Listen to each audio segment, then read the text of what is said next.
الحمد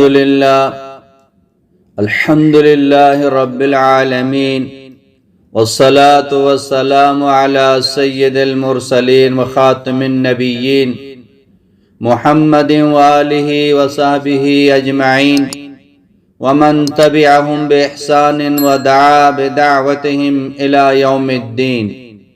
أما بعد، أعوذ بالله من الشيطان الرجيم. بسم الله الرحمن الرحيم.